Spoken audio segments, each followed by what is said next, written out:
the cupboard, the desert sighs in the bed, and the crack in the teacup opens a door to the land of the dead.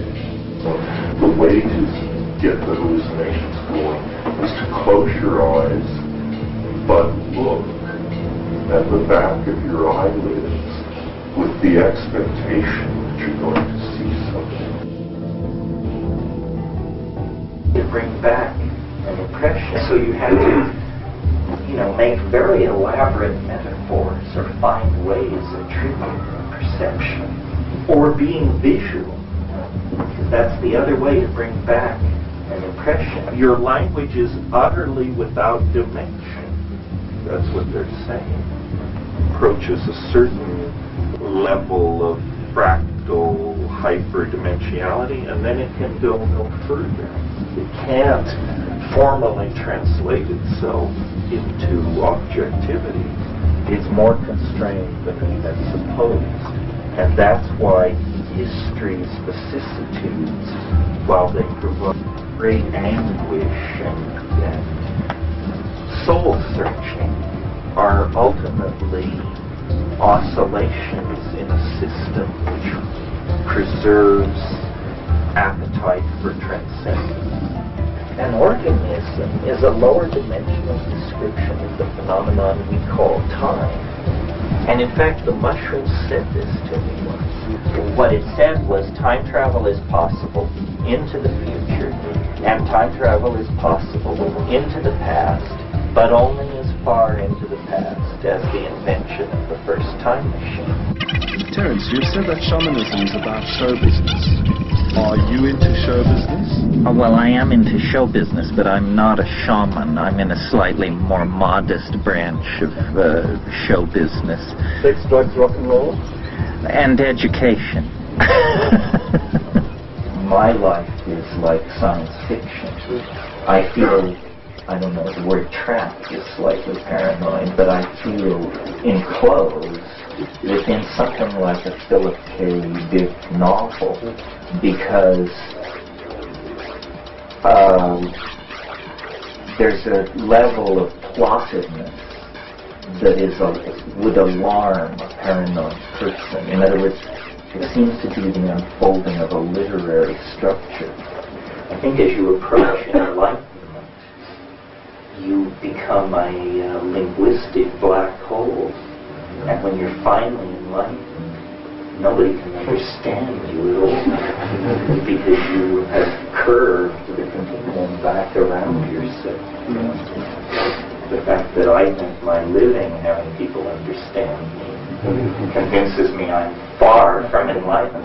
And the fact it would destroy my income gives me ability to even approach it. But beyond the psychedelic visions and entertaining anecdotes, there is a wisdom. From the platform of a human birth, by the application of right method, whatever that is, one can, in a single lifetime, attain enlightenment.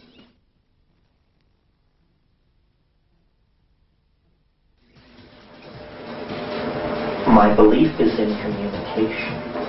The psychedelic thing is a subset. If we can communicate with each other, we can feel each other. And it's the absence of feeling in modernity that has permitted its inhumanity. If we could each feel our role in the destruction of the earth, the destruction of the earth would be canceled automatically. But between ourselves and our feelings, there are levels and levels of rationalization, ideological justification, historical justification, and sheer appeal to our lesser appetites. We want a Mercedes, we want a house in the country. We agree not everybody can have these things, but we somehow feel worthy. So it's boundary dissolution. In my mind, this is a really key process that we should entertain throughout the time together, that we are trying to dissolve boundaries. politically, socially, sexually, economically, intellectually. We're trying to dissolve the boundaries we hate and the boundaries that we cling to. This is the great work of the age now, the dissolving of boundaries, and nothing is so effective for doing that on a personal and immediate level than psychedelics. An assumption into the light. So the thing is not, to take every drug that exists, but to, by a process of sort of being wooed and seduced and seducing yourself, finding out what works for you. I'm into a kind of almost chip on your shoulder self-reliance.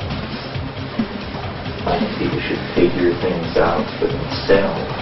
I think nobody is smarter than you, and even if they are, what good is it doing?